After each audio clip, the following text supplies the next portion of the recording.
সুনামগঞ্জের সুরমা নদীর নাব্যতার সংকট দূর না হয় পাহাড়ি ঢল বা অতিবৃষ্টির সময় প্লাবিত হচ্ছে জেলা শহর সহ নদীর পার্শ্ববর্তী এলাকা। নাব্যতা সংকটের কারণে পানি ধরে রাখতে পারছে না সুরমা, যা আশেপাশের এলাকায় ছড়িয়ে পড়ছে।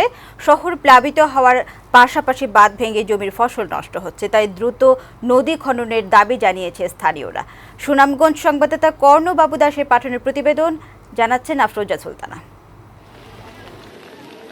এবছর কয়েক দফা বন্যার শিকার হয়েছে সুনামগঞ্জ জেলায়। সুরমা নদীর নাব্যতা কমে যাওয়াকে এর অন্যতম প্রধান কারণ বলে ধারণা করা হচ্ছে। পলিমাটি জমে ভরাট হয়ে যাওয়ায় সংকুচিত হয়ে পড়েছে সুরমা, ফলে শুষ্ক মৌসুমে শুকিয়ে যায় এই নদী। আবার বর্ষায় পানি উপচে দেখা দেয় বন্যা।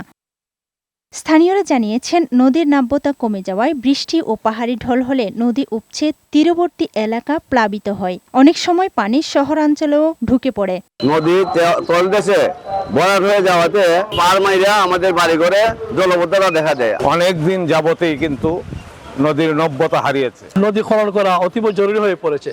সুরমা নদীর ড্রেজিং এর প্রকল্প মন্ত্রণালয়ের অনুমোদনের অপেক্ষায় রয়েছে বলে জানিয়েছেন পানি উন্নয়ন বোর্ডের নির্বাহী প্রকৌশলী। ইতিমধ্যে এই ফিজিবিলিটি সম্পন্ন হয়েছে এবং এই ফিজিবিলিটি সম্পন্ন হওয়ার পরে আমরা ডিগ্রি প্রণয়ন করেছি এবং ডিগ্রি প্রায় 2064 কোটি টাকা, এবং এটি আমরা আমাদের পানি সম্পদ মন্ত্রণালয়ের বর্তমানে প্ল্যানিং কমিশনে এটি অনুমোদনের জন্য প্রক্রিয়াধীন আছে।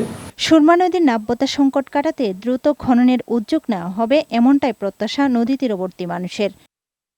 ডেস্ক রিপোর্ট, বৈশাখী সংবাদ।